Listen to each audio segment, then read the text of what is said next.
of the BlueWhite Tailgate Pawcast. Mike Gross, Frank Bonanni, and Andrew Callista here, leading you up to the Blue-White Game as we are just now one off weekend before the Nittany Lions don the blue and white to take to the field at Beaver Stadium. A lot to cover, guys, in this. And I'm just going to start with the hot topic all throughout the state. James Franklin's safety.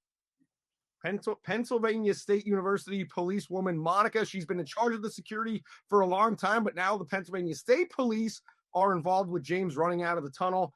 And I fear for his safety, guys. You know, we had an episode out in Butler, Pennsylvania during the presidential election. Now the governor's mansion is being lit on fire with apparently security cameras and nobody noticing. I am afraid for James Franklin.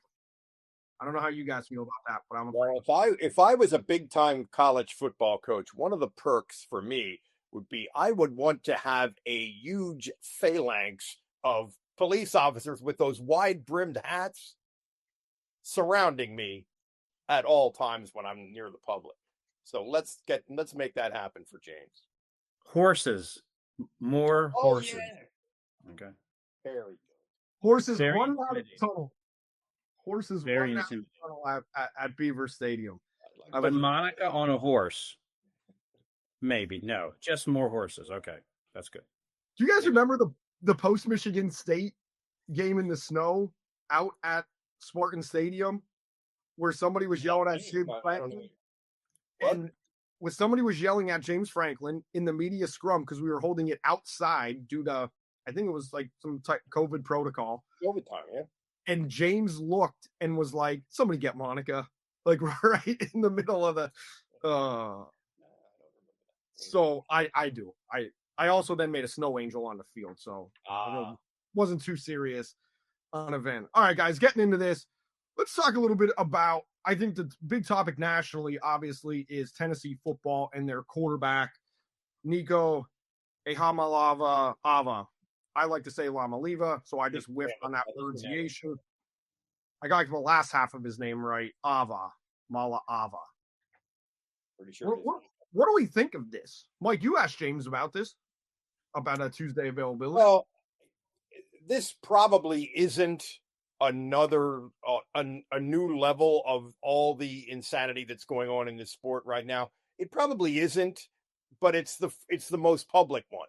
It's the one that we've seen. I haven't really seen a college football player like bail out on his team while he's holding out for more money, which obviously is what happened here. And I also think it's interesting that Tennessee's reaction was, okay, you're out of here. Pushed him out the door. And that was generally applauded, not only within the college football community, not only within other coaches, but apparently by the fans of Tennessee. So I asked James, you know, is it possible that we'll get to a point with all this craziness where you'll start to alienate the fans? And of course, James said, well, that's another state. I want to talk about Pennsylvania, but you know, he didn't want to talk about it at all. But I think that's an interesting piece of this. Yeah. Well, it's just ramping up. This isn't going to be the first time this happens. And like you said, it's just highly visible because of who he is, what position he plays, where he's at. And you're going to be able to ask James about this again because he's going to be the quarterback at UCLA and Penn State plays them this year. So this isn't the last we've seen of Nico in this whole situation, but it doesn't surprise you. I guess it would. I don't know. I think we look at Penn State through a slightly different lens, maybe when it comes to like, it'd be a little harder to imagine maybe this happening, but yet it definitely could, right? With the way things are going and one step at a time. And I think James is probably truthful when he says this is new territory and I don't know how to predict what, you know, he said that about different things related to NIL and rev sharing and such. And I think, how do you predict this? You do the best you can keeping your guys.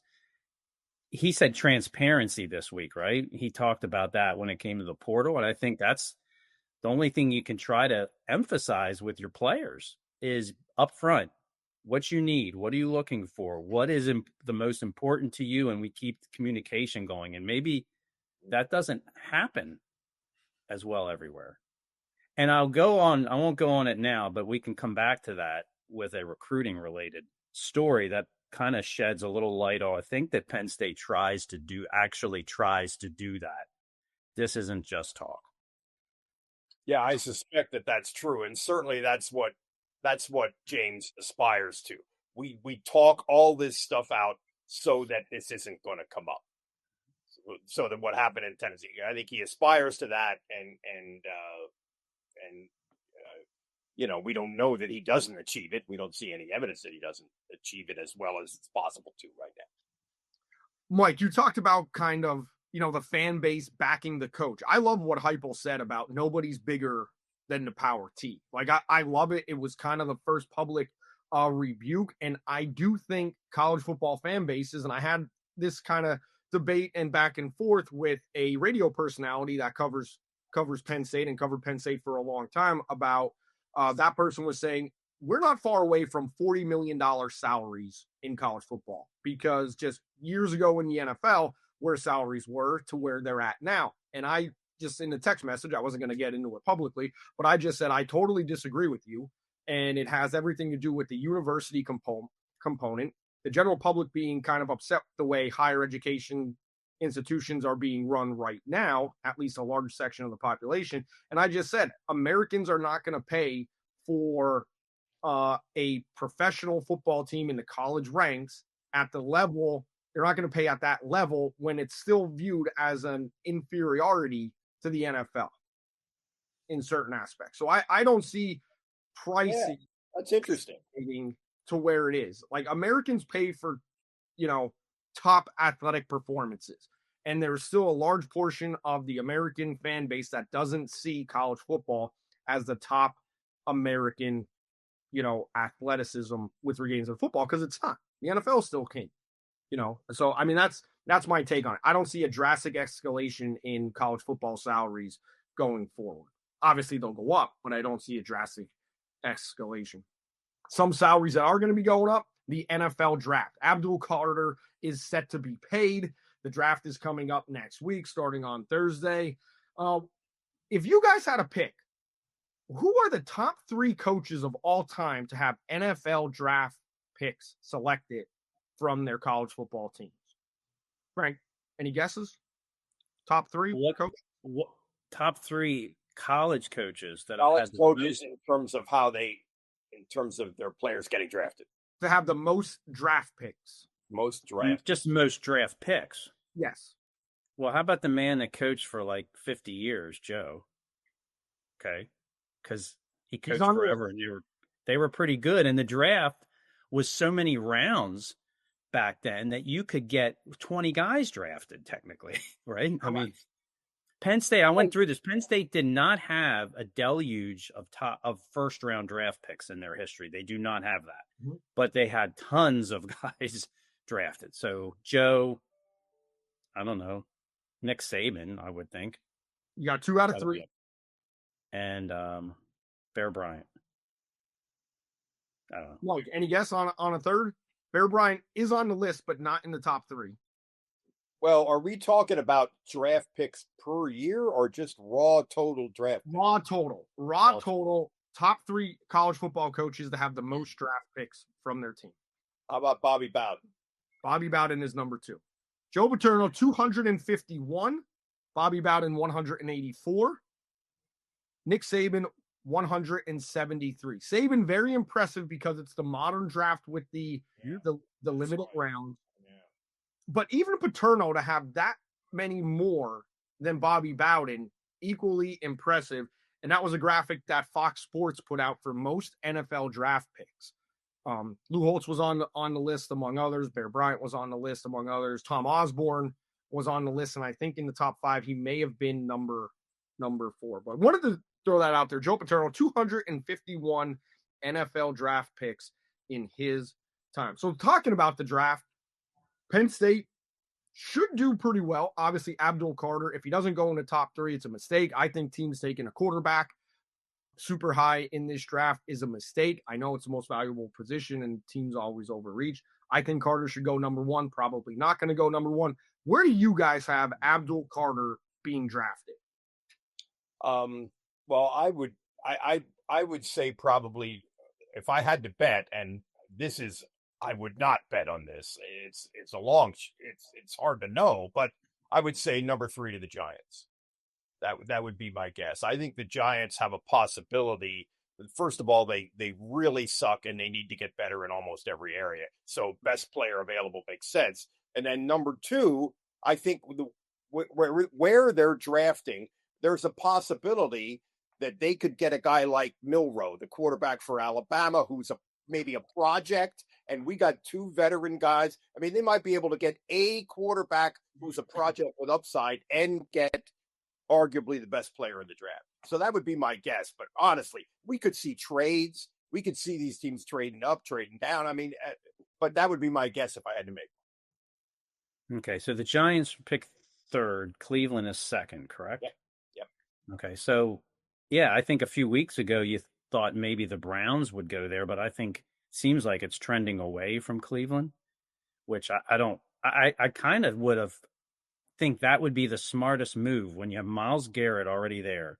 Yeah. You put Abdul Carter in there with him. I think it changes. It doesn't just add an extra possibly great impact defender. It changes your defense. And in that division, you got to stand out somehow. I don't see what else they're going to pick that's going to help them do that as quickly as Abdul Carter. But I guess I'll go with right now the trends, like what Mike said. It seems more like the Giants, and if they pass on him, there's no way New England, if they stay at 4, they can't pass on him. I think. I don't. 100%. I'm not even sure that that's their sole pick to get him, but I mean, if he's there, he goes. I think right at 4. Can't see how he goes below it. So the draft is so weird in this respect. You have it's almost like 2 drafts. The teams that have decided that they want to get a quarterback, and then everybody else. And I think Abdul Carter is 1 or 1A with Hunter from Colorado among teams that are not in the quarterback draft. Well, that's it. You have him, and then you also have the idea: could somebody sneak? I mean, is there an offensive tackle that could go up there when you get to 4 or 5 as well? I think the more interesting, intriguing thing is where's Tyler Warren going to go? Because I think he could go anywhere, from 7 to 15 to, I mean, it's a pretty first round, but a pretty big range. And to me, it makes a difference because very few guys have ever been picked inside the top 6 or 7 as a tight end in the history of the draft, right? Number 4 is the top. But Penn State, does anyone know here who Penn State's top tight end all-time draft pick was? You guys. Qualic. Yes. Yeah. Do you know what number he went? Number 7. I was going to say it was probably top 10 because higher. I had 9. 9. Okay, so he went 7, and it's when you go back, there was tight ends that were picked kind of higher than I would have thought, like 30 years ago. So he went 7. Now that seems to be the highest that we've heard. Maybe Warren going, right? Well, I can't imagine him going. I saw a mock that had him at 5. Going to the ESPN had whoever did it had top 100 players in the draft, regardless of position, and they had Abdul Carter 1 and Tyler Warren 5.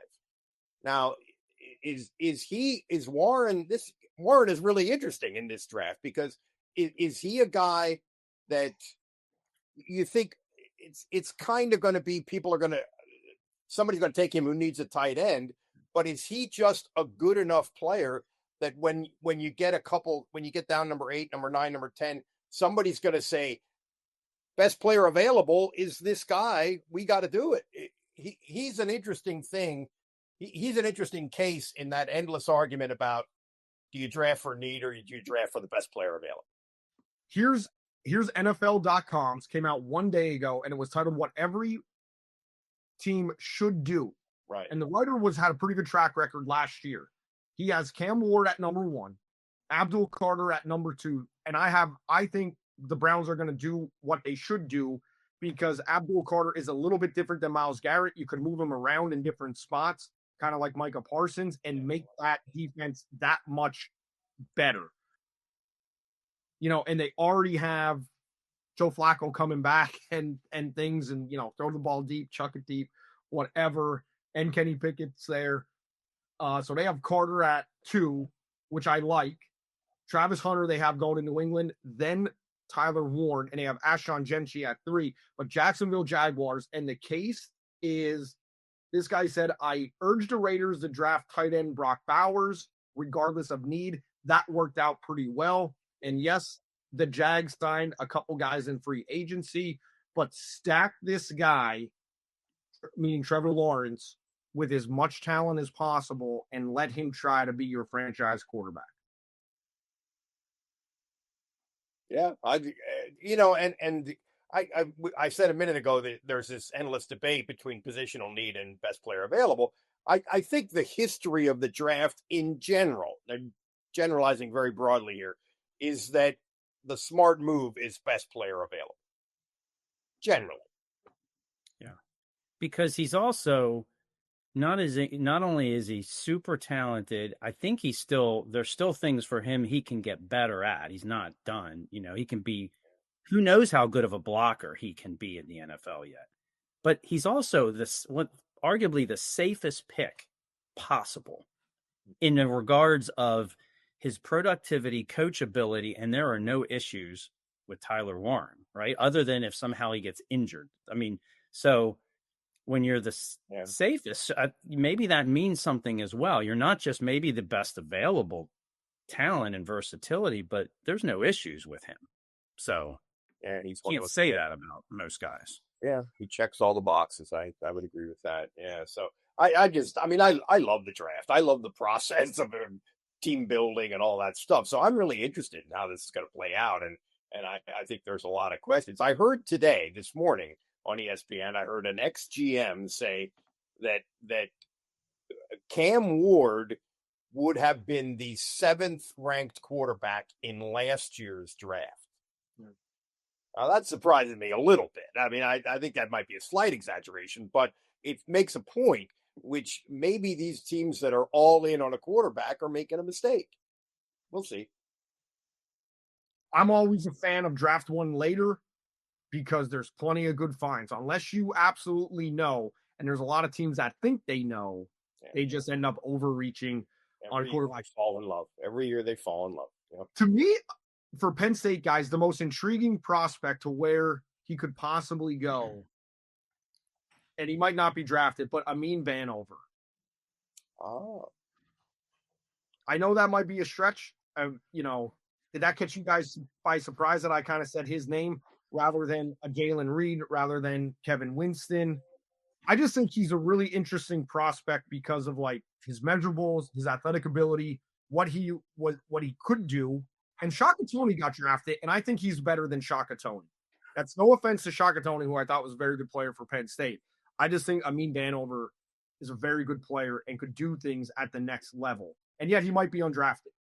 Well, here's the thing. Shaka Toney had a lot more play on tape than Amin Vanover. So teams could see visibly what he was and maybe in their minds be able to project a little better. To me, Amin Vanover might have more upside, but that's a risk in a way you're taking, right? When the guy has not played that much, he's never really been a starter, a full-time starter in college. So to me, if you're spending money, I can't imagine anyone is going to pick him before the 6th round to me would be the highest. I'd be surprised if he'd even go that. I mean, I think 7th round or undrafted because you don't take the chance.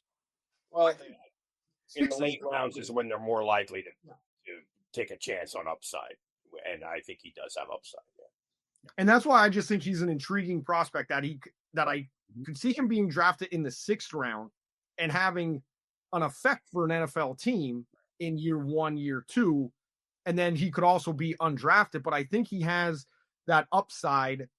And Penn State, with the track record recently of developing quality guys at the end position or edge position, that I think, gives him an idea. That's just me. Where do we put Jalen Reed? Where do you guys have Jalen Reed going? I have Jalen Reed going at the very end of Friday night, end of the third round. Oh, really? I wouldn't have had him that high. Yeah. I could see him going in the fourth round beginning Saturday, but I think he has a chance to go like I would say the last 10 picks of Friday night. Kevin Winston or KJ, I would think from the end of the second round through the middle of the third. And then Jalen Reed would be the next guy up. I think he definitely should and will get drafted before Kobe King. Yeah. And I think he has a shot at the end of the third. That's a tougher call because I think it goes between maybe third and fourth for him. That would make the most. I don't know if how much difference. I guess KJ Winston has more upside, but overall as players, I mean, are they that different of players? I don't know which, Well, I think they are a little bit different player. I think Jalen Reed is almost like a hybrid, like a tweener. Like we talk about a tweener in basketball. I think that's almost what he is. He's almost a chase the ball downhill, make a lot of tackling this guy. Whereas Winston is a pretty classic NFL safety. If he would have had a healthy season last year and done what we all think he would have done, he might be a first rounder this year. But I agree 100%, Frank. I see him around second to third round. Yeah.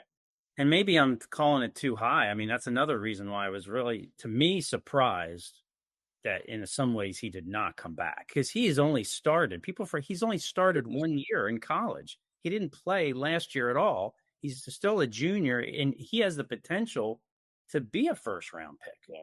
It just seemed, it all added up to me like he had more to gain from actually playing a full another year of college football. Whereas I think Kobe King would have helped Penn State tremendously, but maybe not himself by coming back. Because I just don't know how much more he had to gain for himself at the next level. But I thought KJ Winston did, so we'll see. That's what's always fascinating to watch this because there's going to be the fan base, people in our position are going to be critiquing. Fans will be a little bit more critical about, oh, great job leaving. You didn't get drafted where you thought you were going to get drafted, and it ends up looking like a mistake. But everybody does it for different situations going through. Kalen King was one of those last year that the fan base was obviously not happy, or maybe they were happy with how his NFL draft kind of ended up not going the way he thought it was going to go. That's hard. Well, and the other added element to all of that is that now these guys are getting paid in college. Yes. That changes the calculus there. Makes people a little bit more bitter when money is on the line. Transfer portal time. Portal opened on Wednesday. Penn State have two guys that jumped right in. I think people saying JB Nelson, with the line that's coming back, the prospects that Phil Troutwine has in there, it's not a big loss. I think JB Nelson going into the portal is a big loss for Penn State. We saw injuries at times last year take a toll. You want that depth. He also, I think, is a mean offensive lineman. I think right there is a loss for Penn State. Obviously, he wants to be a full-time starter. And Tamir Robinson at linebacker, who I think a lot of people expected to contribute in some form of fashion, also into the portal. We're waiting for a running back to get into the portal, as we've discussed on previous episodes. What do you guys make of JB Nelson and Tamir Robinson? Frank, bring it. I think JB Nelson, I agree. I think he could be key because you never want to lose that kind of experience, first of all. I mean, he's not just a guy that could help you. He's been through it. And so but then at the same time, I'm a little surprised that he came back initially. So it's like, what surprises me is that if you make the decision you're going to come back with his status the way it is in January, why change your mind now? What really changed with JB Nelson that was some revelation other than that if he decides he wants more money from somewhere? Because there is no starting position guaranteed to him in January. There still isn't. He's still going to play a good bit. So I'm just a little surprised at maybe the why now for that. So, and as far as Tamir, I don't think any of us understand it because he's a young kid who we don't really know, who seemed like he had about as clear a path to playing time at linebacker that you may ever get at Penn State. So I'm not, and James was just praising him. So I'm not really sure unless you decide if you're him. And that's the thing with maybe if somebody at a slightly lower level, you think you can get money and be maybe be a better chance at being a starter. It's just the timing of it is a little strange because I thought everything's in front of him. So, Yeah, I agree with that. I was surprised. And James, when we were, I think it was 2 weeks ago when the practice was open, and they were talking in general about the linebacker situation, and James praised him, praised Robinson, like more than just the obligatory amount that he always praises anybody who comes up, and sort of portrayed it like he's one of the guys who's jumping out who might really have a chance at linebacker where they need somebody, where they have kind of a situation where they so that surprised me, but maybe James was trying to use the media to urge him to stay around. I don't know. And the other thing with Nelson, I mean, 6'5", 325, and he's played guard and tackle. I mean, that has some value. And offensive line is like your pitching staff in baseball. You can't have too many of them. So those are both kind of significant. Yeah. I think they're both a loss for Penn State at this point because it leaves points of unknown, especially linebacker being kind of an unknown position. We talked about the loss of Kobe King being a thumper, somebody you could trust in the middle. You know, I've said on the past, you know, I don't want Dom DeLuca as a starter. Not saying that based on his ability. It's just he's like nitrous oxide into an engine. He comes in the game and he makes plays. I mean, he's a spark off the bench. He's James Harden with the Oklahoma City Thunder, not James Harden with the Sixers. Sorry, Sixers fans. Sorry, Gotta throw that out there. You know, BlueWhite Game. Go ahead, Mike. I'm sorry. Well, I mean, I was just going to say with the offensive line, they do have a lot of depth, but you know, it's hard to imagine that he's going to be in a better situation, but maybe he will. Maybe he's, you know, it's hard to know what these guys, they're kids. I think it's the day and age, you know, this is just going to happen. And these situations, this is going to continue to happen. And I think the biggest thing is, does Penn State lose anybody who's a big time player? And I think to their credit, they will not. And I think that's all you can ask for because you're never going to avoid losing the JB Nelsons in this situation with the way college football is. It's not going to happen. So you plan for it to happen, right? No matter who it is, you're planning that guys like him are going to leave now and that you're going to have to rely on your younger guys. And I think that's okay. It may not be what we understand and we don't quite get it at times, but it's what's going to happen. It's going to be okay. So you're listening to Blue White Tailgate Podcast. Reach out now to BlueWhite Tailgate Podcast at gmail.com for questions, concerns, or even opinions. Email blank empty this week. Nobody hating on the basketball program this week. And also hockey. Congratulations to Guy Godowski. Incredible run to the Penn State hockey program and what they were able to do this year. Came up just short in the Frozen Four as they fell to BU. Can't give up garbage goals. That first goal that BU scored, you can't give up soft goals like that. Got to be able to secure the puck. But things definitely looking up and trending in the right direction for Penn State hockey. BlueWhite Game next weekend, April 26th. Be aware of construction and parking limitations.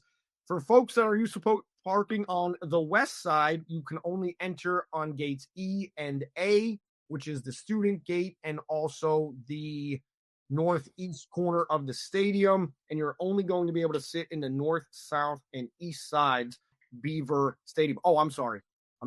West Shore home field at Beaver Stadium. I want to make sure I got the pronunciation or the naming nomenclature correct on that one. What are we looking for in this BlueWhite game? Because there are some positions, linebacker, cornerback, Elliott Washington is getting some praise. What are we looking for mostly in this game? And let me phrase it this way. Let me be a better journalist and ask it this way. Should the offense light up? If starters play on the offensive side of the ball in this glorified scrimmage, should the offense light up the defense, being that this is an entirely new system? Next question, if they do, are Penn State fans going to freak out? Well, it's a pretty good chance Penn State fans are going to freak out, just in general. But yeah, I would think right now the offense is a little bit ahead of the defense, and I also think that the defense has some real holes to fill, and it'll be interesting to see just who is filling those holes right now at linebacker, somewhat in the secondary, at all three levels of the defense, really. So that's something to look at, and also you're going to try to get a glimpse of what Jim Knowles' system is going to be like. But that I've found over the years that you can't really get that. That doesn't really happen. I mean, you'll go in thinking that. By the way, Jim Knowles is the quietest coach in the history of football. It's so odd to watch him at practice. He just sort of wanders around. He's very hands-off. He's super quiet. And, we asked him about it on Tuesday, and he said, I've scripted the whole thing, so I just want to watch it play out. And, it's my thing. And I'm not saying there's anything wrong with that. It's just striking. I've never seen anything close to the way he sort of is in the practice situation. Did they really get the real Jim Knowles? Is there an imposter going on? Well, because this does not seem realistic. Rip the lid off it, Frank. Does he look like the Jim Knowles you thought he should? You've seen him up close recently. Is it everything okay? Yeah, everything looks fine.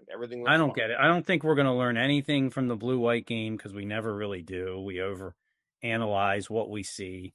It's a practice, and I think the offense going ones against ones would be ahead, but I mean, we're not going to see much of Singleton and Katron Allen. And I mean, those are the big things about Penn State's offense, and it's not going to be a real Drew Aller experience. So I don't really know who's going to really be ahead or not. I mean, it depends on who plays. I think it'll be interesting, I guess, a bit to see, say, Aller or Ethan Grunkemeyer, how much they even play throw to the wide receivers, the new guys, the transfers that we've been talking about for 4 months.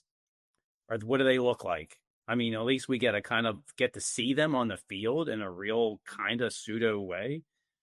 So, I mean, other than that, I think it's guys don't get hurt. That's the big takeaway. The biggest challenge in the blue-white game is for guys like us figuring out what the hell to write about, because it's hard to write about the blue-white game. But I mean, if Devonte Ross, the transfer receiver, comes out, no matter who he's playing against, and looks really exceptional, that's a story, because it doesn't matter who he's playing against. If he suddenly looks like a version of KJ Hamler on the field, all of a sudden it gets people talking. And I think that would be an example of maybe something we look at. And it's not completely realistic, maybe, but it's still, to me, that would be something that's tangible other than a third string tight end making 3 touchdown catches or something, There you go. Fred, this is why you and I are friends and had a great relationship when I was on the beat, because you just took everything that I wanted to say and you just threw it out there. So now I got nothing. I'm with you. Seeing Ross, no matter who he's matched up against, I hope he's matched up against, because Penn State does have some great talent in the secondary. Maybe he's on an Elliott Washington, and maybe Penn State just plays some plain vanilla man instead of just, a simple cover 2 or something, and watching him like get separation coming out of the slot or something like that. Or Hudson. James has kind of praised him. I think the fans would put their minds a little bit at ease if these wide receivers at least look the part. Not that it's going to translate, because we've seen that in the past, that so many times with guys in the blue-white game, and it's like, oh, he lit it up, or he couldn't do anything, and we know the game doesn't matter. But as far as just looking the part, for Hudson and Ross, these transfer portal guys, I also think maybe it shows some weaknesses with Penn State of where we might see them try to address in the portal coming up. Your guys' thoughts on that? Because yes, why the spring transfer portal is open now, the real time to do it is kind of after these glorified scrimmages where guys at other programs realize, hey, this isn't going to be my time here, and they're hopping in. And most of the glorified scrimmages at other programs will have already taken place by the time the BlueWhite game is. So maybe that's a little bit of a, scouting the free agent market opportunity for Penn State. I don't know. I mean, we all know where Penn State could use extra talent and help right now. It's just who is going to be in the portal that fits that, because there's no sense, and James has proven this, they don't typically go into the transfer portal and get a complementary type of, well, maybe he can add depth to. I mean, that's almost like not what the point is. So is there going to be, how many people are going to be in the spring transfer portal that can legitimately come in and make a difference and help them? Because I don't expect there to be another Chop Robinson sitting around there.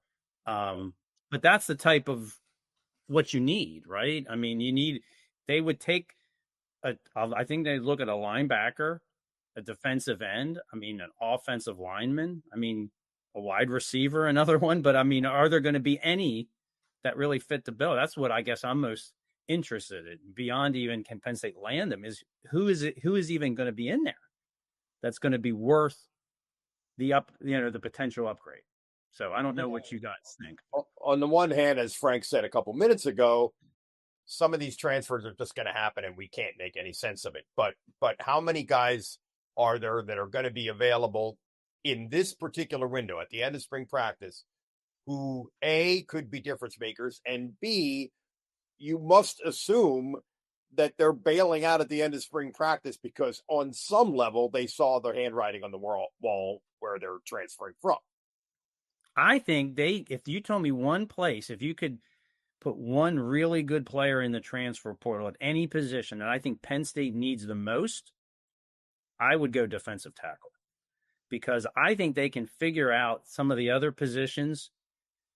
But I think D tackle is a strength of theirs, but it's a liability in that you really only have all-star Zane Durant. You hope Alonzo Ford can come back from injury. We don't really know how truly good he is on the Big Ten level. And that's young kid. There's nothing else proven there at all.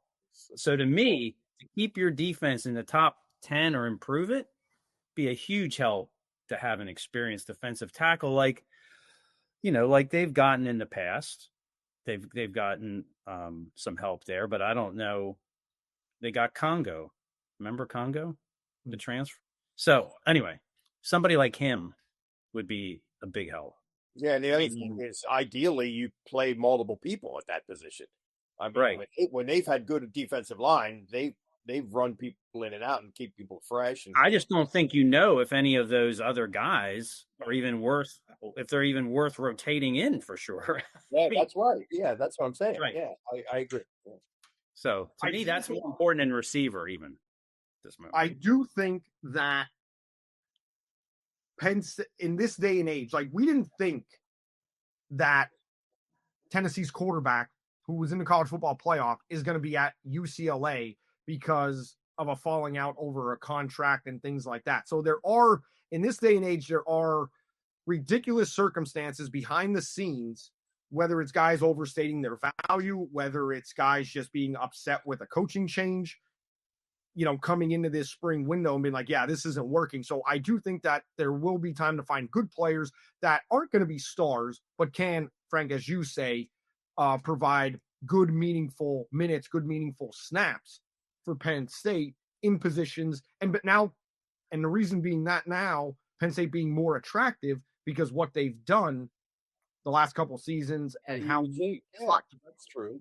I'm looking at okay, so I said Congo, Derek Tangelo. I mean, he was more proven as coming in, helping out, I think. So I'm looking at not necessarily a young guy that might be good to have for 2 or 3 years. I'm looking at who could come in and you kind of almost know he could help right now, right away, no questions asked.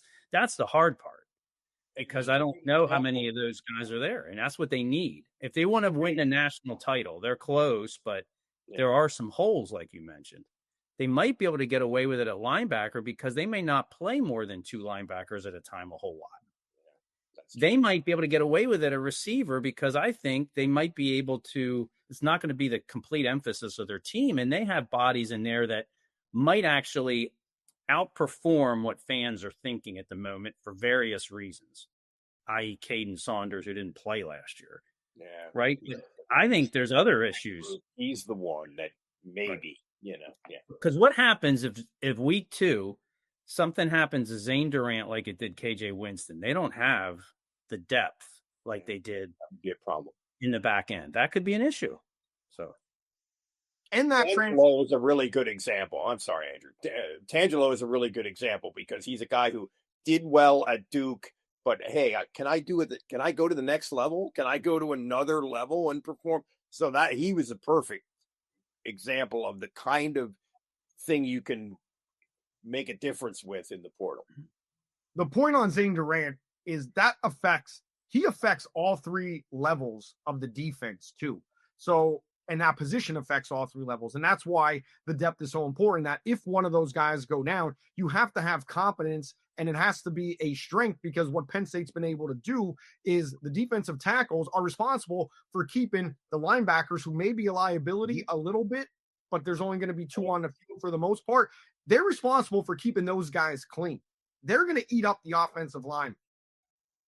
You know, it's a big part of what defensive tackles do. How many NFL defensive tackles did Penn State have over the years that really had meager statistics in terms of tackles and sacks and whatever? But they were good plug the middle guys. Yeah, that's right. You know, you go back, and there's always been a stud from Joe Paterno all the way through.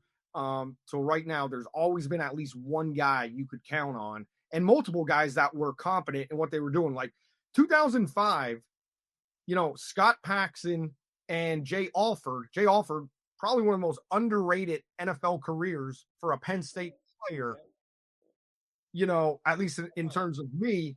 Like, it's like, who is this guy in 2005? Well, if we ask Dan Connor when he's available, what did Jay Alford mean to the 2005 Penn State football team? Connor's going to tell you he meant a hell of a lot, because he kept the linebackers clean, him and Scott Paxson. And Penn State had good D tackles. Penn State had good D tackles last year. They weren't all-stars, but they started the year with a huge load of them. And they still, even with some issues with injury and defection, they still had a decent 3-man rotation that probably outperformed what anybody realizes, because it's a position that doesn't get any kind of credit really for like what you're saying. But they had them last year. Do they have that this year? That can, and then if something's, you know, that's a big part of the whole of their overall defensive success that gets overlooked. Everybody focuses on the receivers. They almost went to the championship game without their wideout catching a pass. Okay, they can, because they got other stuff on offense that they're great at, right? Yep. That's, I don't know if they can withstand that, because they also need a new starting edge rusher as well. So you don't want to go too far down the inexperience level here. We started talking about the transfer portal with a guy leaving from another school. Now we're talking about where Penn State could look to add depth in the transfer portal and solid contributors. Frank, you mentioned that you wanted to circle back on it. Let's go back to, why is the transfer portal kind of like what happened at Tennessee and their pitch that this all starts? These contract negotiations, it went on at Tennessee, at Penn State, it kind of hasn't really affected them so much, but it kind of starts even before these kids are on campus in this whole world. Yeah, I mean, this isn't directly NIL, but I think it speaks to Penn State's transparency, which we hear James talk about all the time, but how do we really know it, right? Well, say they just got a verbal commitment from Nazareth quarterback Peyton Falzone.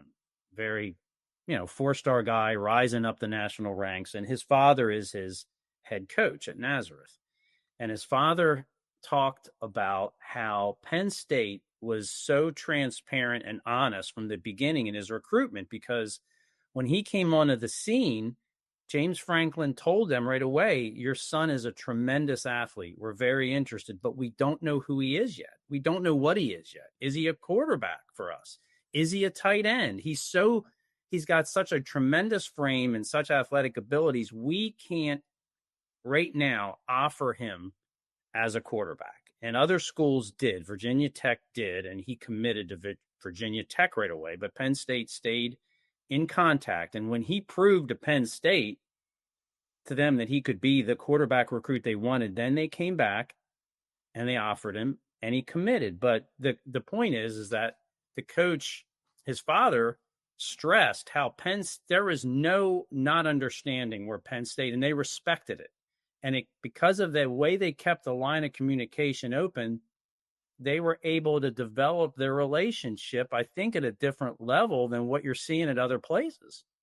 So it seemed to me like that. I mean, that was important to hear that from kind of behind the scenes as to how that led into where they're at now. And so the communication was good, transparency.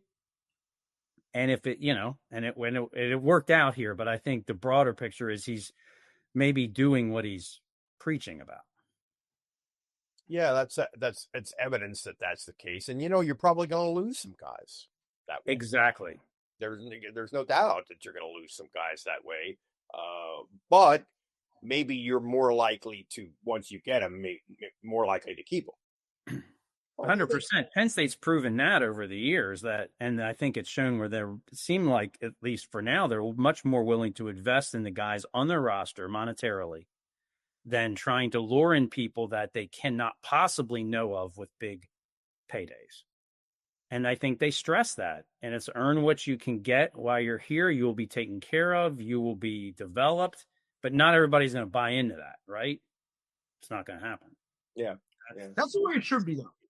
That is the way it should be. It's, for the most part, you're recruiting high school kids that, if you're playing single A football in Pennsylvania compared to 6A football in Pennsylvania, there's a difference. And there's a difference between Pennsylvania football and Florida kids, Georgia kids, and Texas kids. And there's a great unknown. Like, remember Curtis Dukes? Curtis Dukes was a man-child running through people smaller than me up in Watertown, New York, and I'm 5'9", 150 pounds. And yes, he looked like he was like this unstoppable force. And yet, Penn State has done well with some guys from some small schools. Also, it's tough. Trace McCall. It's not a knock on small schools, but it goes to this. It goes to this thing of like, well, I'm killing it. Get me my bag. But you need to prove it. Like, Julian Fleming would be one of those cases. Small school football, one of the top players, athletically, off the charts stats, but didn't really, if he was commanding a $3 million, and this is all hyperbole, this did not happen. But if a guy like him is commanding, well, I want, $2 million to come in, I'm sorry, I don't think that should be done for a kid coming in as a freshman. Come in, prove what you're worth, and you'll be taken care of.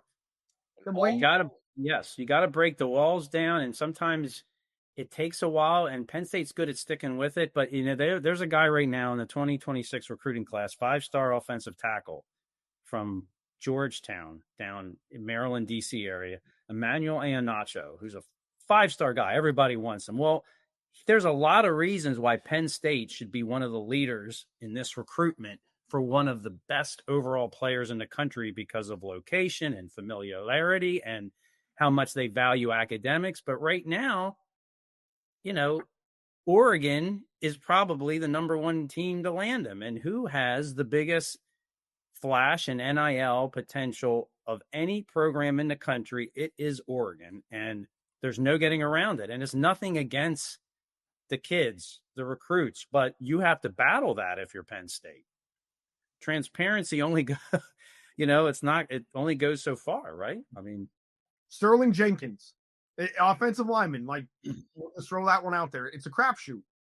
And it's one of the, that's why my head was down. I was looking it up. I couldn't think of his first name. Sterling Jenkins from Baldwin was a can't miss player for Penn State. Alabama wanted him bad. Michigan wanted him bad. Yeah. And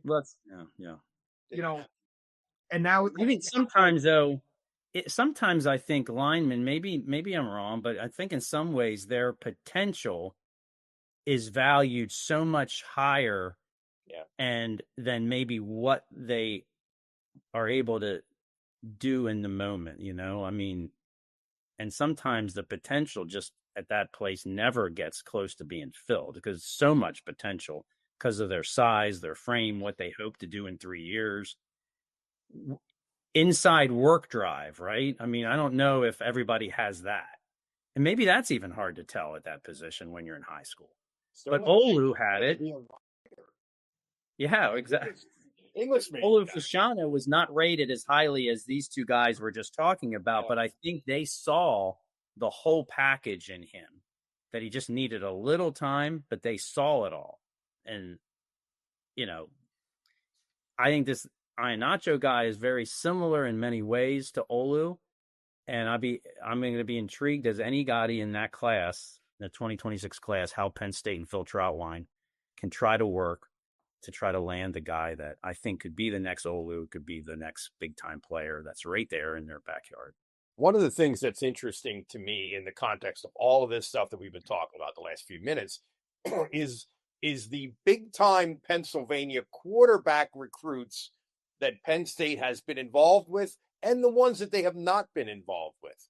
They really were not interested in Stone Saunders, the kid from Bishop McDevitt who had an offer from Georgia when he was 14 years old or something like that. They were really not interested in the guy that was at Ohio State this year. This guy from Spring Ford that's going to Missouri. Now he has a really bad injury. Forgive me, I can't think of his name, but he's another one that I think Penn State offered him, but I don't think they really came hard at him. And then there's other guys, obviously, that they have. It's in the context of wanting to dominate the state, but quarterback, it's tough. Different, yeah. Figure that out, especially at that position, and especially, as Andrew said, in the context of what level of high school football are they playing at? I think the kid that went, the kid you're mentioning going to Missouri, I think they got on him just too late for whatever reason. Yeah. Okay, so they did not make that mistake with Peyton Falzone, who we were just talking about. Right. They were on him very early, no matter what position they saw him at. And I think that can make a difference. And Pence, I give James Franklin a lot of credit for early evaluation skills in his staff. So, but maybe quarterback is a different kind of test there. And you can't take many, right? You can't take very many. You can't put all your effort into 7 guys, I mean, necessarily who could all commit there, because this is the first time they're getting 2 guys in a recruiting class in a while, even at that position. Quarterbacks are different, but I wonder if it's more favorable the way Franklin thinks about recruiting if you have the raw athleticism, which this kid does. Don't you think he favors that? Yeah. Don't you think he favors that just in general? Well, yeah, I mean, because I think you could look at Peyton Falzone. I think his quarterback skills are going to be too much to keep him from playing quarterback, but he is the next Tyler Warren stud, tremendous tight. He could be that tight end because he has everything. And you see where their 2 best tight ends, Tyler Warren and Luke Reynolds, were high school quarterbacks before they became tight ends. But this guy could probably has some of the skills that are beyond them at tight end. But I think that's what they see. And he's probably a little tougher than those 2 guys, Warren and Reynolds, just because he comes from a wrestling high school. Nazareth is a wrestling high school. I'm throwing that out there. So somebody have Keel Anderson call this guy and see what he could do on a wrestling match, and then we'll see how tough he is as a tight end. Wow. Well, put it this way. Brad Mandler, who is a quarterback guru, who works with Drew Aller and Ethan Grunkemeyer, says Peyton Falzone is the best quarterback athlete he's ever worked with. Athlete. So I think it shows you that, hey, if it doesn't work, something happens, you're not a quarterback, you could be a star somewhere else. You can't say that probably with Ethan Grunkemeyer. Right? No matter how good of a QB he is, I don't think he has that same type of ability potential. Well, that's kind of what I was talking about a minute ago. Yeah, that's exactly the thing. Yeah. You know, we're talking about hitting and misses, and some things are coming up. Antoine Loganell, when Paterno was the coach.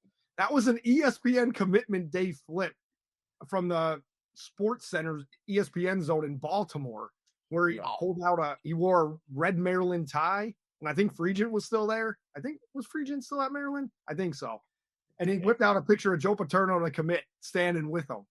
So, and Antoine Loganell, I was on campus for 2 years, never made a dent, Robert Gallery, it translates not only from high school to college, but college to the NFL. Robert Gallery, College Football Hall of Famer, just swing and the miss going to the NFL. Just didn't translate. It's not. Mike, you talked about James's evaluation and dominating the state with regards to quarterback. To me, really, the only miss was Will Howard, because Kyle McCord wasn't coming to Penn State. He wasn't coming to Penn State. And so I don't count those as recruiting misses, but I do count like a Will Howard. And I just thought the evaluation, I think it was Bowers and who was from Las Vegas, or maybe I'm mixing the guys up. It's so hard to keep track of those guys. Yeah, the chronology of this is hard. It's much harder in today's day and age. But the kid who came, Roberson came in at Iowa, couldn't get a snap off. That was the same class that Roberson, that Will Howard would have come in with out of Downingtown. But Ohio State didn't want Will Howard out of high school. Yeah. The team he played for, nobody. I think he was not at all. I give Will Howard credit for not overachieving, but for improving himself, that he went way beyond what the recruiting, projections were, right? Correct. I don't have the multi-million-dollar salary and the pressure that comes with making these decisions. But if I'm a coach in this day and age, if there's a scholarship spot available, that maybe a guy that from Pennsylvania, Will Howard, that's a guy that you could possibly get on campus and have him compete and stick around for a longer time than normal, than a star would if he's not going to play. Like the whole bringing in 2 4-star quarterbacks, one is leaving. One is probably going to leave in a year. Another one might leave as you bring in 2 more 4-stars the next year. Sure. So that's where I go with the Will Howard being the one miss. And that I would have said that whether they won a national championship, whether he lost to Penn State this year, just because of the level of recruitment that he was getting, it wasn't high. That was a guy that you could kind of tuck away in the back of the card deck.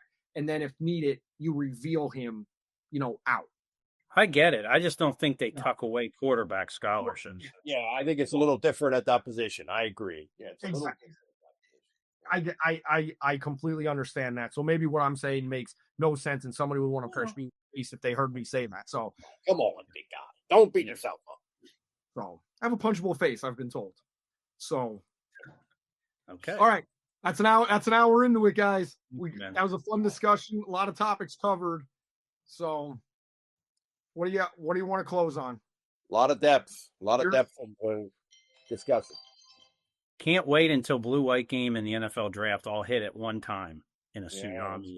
That's right. That's always fun. Let's go. Also, play action pass, first play of the BlueWhite Game. Aller to Hudson, deep. Write the script for the national championship. Oh, Hudson and not Ross. You're saying. Okay. That's just thrown out there. James is going to play right into the fans' script of how. Realize. Okay. I say first play a 5-yard hitch to Khalil Dinkins. High excitement. How's that? No. You want Khalil Dinkins? Get him the ball and let him create. That's what you're saying. Absolutely. There you go. God bless. And Twitter will light up. Dinkins is Tyler Warren 2.0. There you go. After a stiff arm. Sure. All right. Yeah. All right, guys. Nothing bad. Thank you. Nothing bad. Frank, great coffee mug today. I just want to say that. It's almost as good as your hair. Bring that to a presser so James could see that. Oh, that's a great idea. I'll get him. He is ADD, so we'll get him going on my coffee mug next time. What is that, a bay-breasted warbler? That is a red-belly woodpecker. Oh, there we go. Look at that. Football, lots of sports, and what is that called? Birdwatch. What is that called? There's a specific science of birds. All right, too much. I just know that it's a red-belly woodpecker, but it doesn't have a red belly. All right. Next episode, I'll come up with, I'll know what the study of bird is through the scientific name. All right. That was it for Mike, Frank, I'm Andrew. Thanks for listening to this edition of BlueWhite Tailgate Pawcast. Enjoy the BlueWhite Game, and may it be nice and warm and not cold and rainy.